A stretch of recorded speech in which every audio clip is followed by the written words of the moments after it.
આવું ધામ બન્યું છે. આ ધામ છે, આ ગામ નથી. એવો મવારી મવા ધામ બની ચૂક્યું, ધામ બની ચૂક્યું.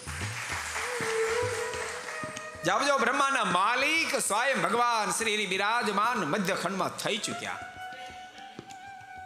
સાથે સાથે હરિકૃષ્ણ મહારાજ, લક્ષ્મીનારાયણ દેવ સૂર્યના સિંહાસનમાં બેસી ચૂક્યા. આ ધામ થઈ ચૂક્યું, આ ધામ થઈ ચૂક્યું છે. દુનિયાને તો ગપ્પા મારવાની આદત છે, સમજાણું? એક જણો મને કે એક જણો મને એવું કહેતો હતો કે મહુવામાં મંદિરમાંથી મૂર્તિ ચોરી ગયા. તે મને કાંઈ સમજાણું નહીં, એ શું થયું? મેં એને કીધું કે હું તને પ્રશ્ન કરું, તું જૂના ઘરમાં રહેતો, નવું સરસ બંગલો બનાય અને જૂના ઘરમાં ફ્રીજ હોય, એ તું તારા નવા ઘરમાં લઈ જાય તો એને ચોરી કહેવાય? મને કે એને થોડી ચોરી કહેવાય. મેં કોઈ ચોરી કહે તો એ કે ગાંડો કહેવાય. જો કે હું તો ગાંડો શબ્દ વાપરું, એ તો બહુ જબરો છે. મેં તો મૂર્ખ બોલ્યો હતો, હું ખાલી ગાંડો કહું છું. મને કીધું મૂર્ખ કહેવાય.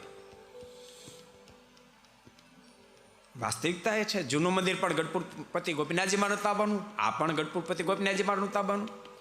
હમણાં આપણે તો ચીઠીના ચાકર ગઢપુર બોર્ડમાંથી આદેશ થયો કે મંદિર નવું નિર્માણ થઈ ચૂક્યું છે, એટલે જૂના મંદિરની મૂર્તિઓ જે છે એ નવા મંદિરની સ્થાપિત કરો. મને કે એવું કહેતો હતો તો પછી રાત્રે કેમ ફેરવી?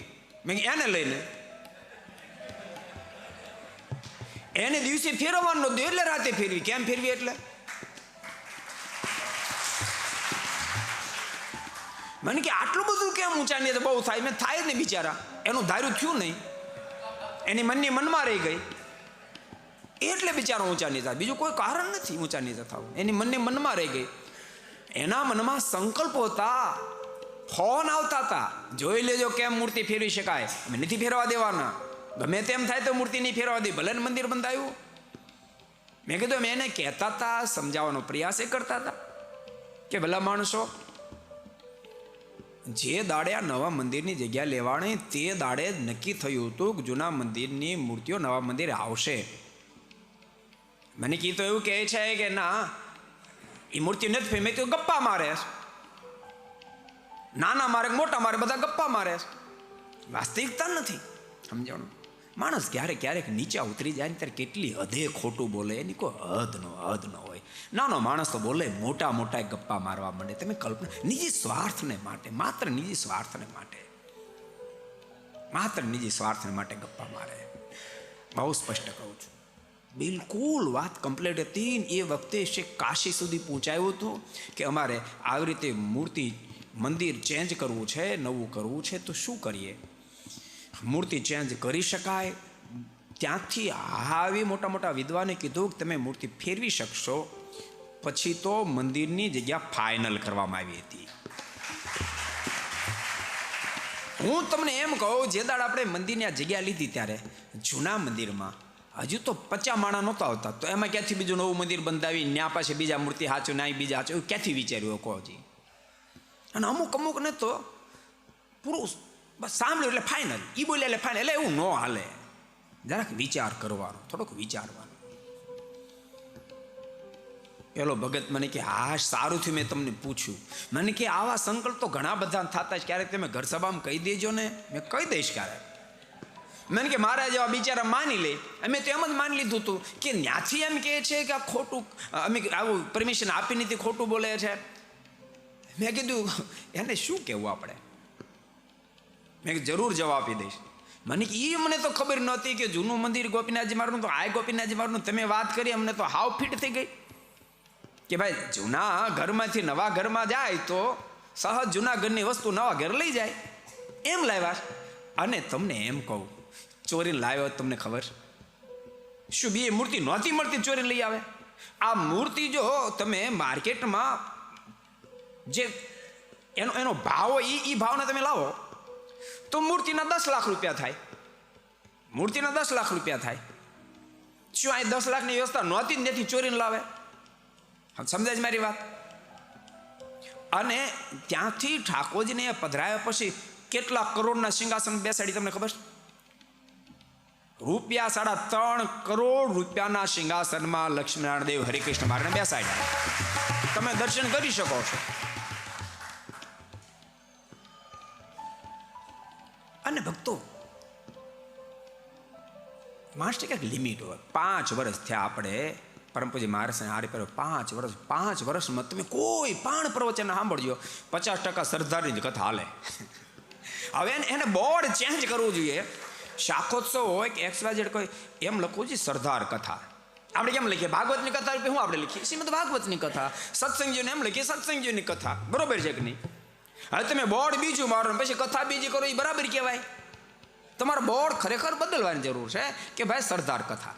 જ્યાં તમે પ્રવચન કરો સરદાર પ્રવચન સરદાર કથા, તો પછી બોલો તો નો પ્રોબ્લેમ. આ તમે વિષયાંતર કરી નાખો છો, કથાનું નામ બીજું રાખો ને પછી કથા માત્ર સરદારની કરે જાઓ છો. અને સાચું તમને કહું, એટલા બધા ઠાકોરજી આપણી ભેળા છે, એટલા બધા ભેળા છે. ડાયો માણસો તો પાછો વળી જાય કે આપણે તૂટી મેર્યા તો આને કાંઈ થતું નથી, આની ભેળા ભગવાન ભેળા ને ભેળા છે. આપણે ગમે તેમ કરશું ને ઊંધે માથે લટકશું તો આને કાંઈ નહીં થાય, એવી ખબર થોડીક પડવી જોઈએ. શું કહો તમે? સાચું ખોટું? ન પડવી જોઈએ? ડાયો માણસ હોય તો આ ખબર પડવી જોઈએ. બહુ સાચું કહું છું. અદ્ભુત ઠાકોરજીએ મહુવાની અંદર સાથે રહીને ધામ નિર્માણ કરાયું છે. ભક્તો, હું કહું છું એમ નહીં, આપણા સંપ્રદાયના સંતો કે એટલું જ નહીં, જેટલા પણ કોઈ પણ સ્વામિનારાયણ સંપ્રદાયના આશ્રિત હોય, વૈષ્ણવ ભક્તો હોય, રામાનંદી ભક્તો હોય, જે કોઈ દર્શન કરવા માટે આવે, ક્યાંથી ઉત્સવ પૂરો થયા પછી લોકો બસો ભરીને દર્શન કરવા માટે આવે છે. જેટલા પણ દર્શન કરવા માટે આવે એના મોઢામાં શબ્દ એવા નીકળે.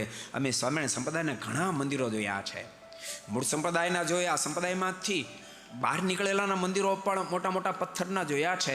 પણ મહુવાનું મંદિર જેવું છે એવું મંદિર મેં એક પણ આજ પહેલા જોયું નથી. એવું ભવ્ય મંદિર ઠાકોરજીએ મવા ધામને આંગણે કરાયું છે. હું બહુ હૃદયથી માનું છું.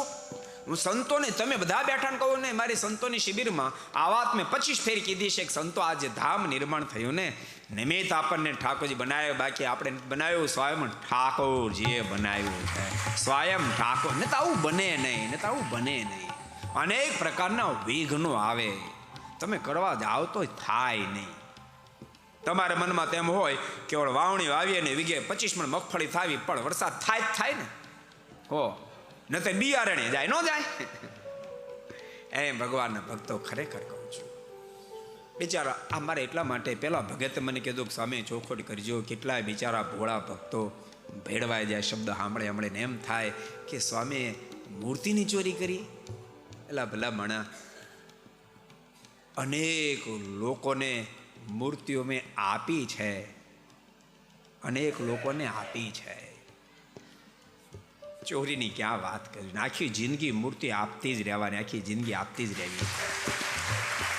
અનંત ભક્તોને આ ભગવાન શ્રી હૃદયમાં પ્રતિષ્ઠિત કરવા છે, થઈ રહ્યા છે.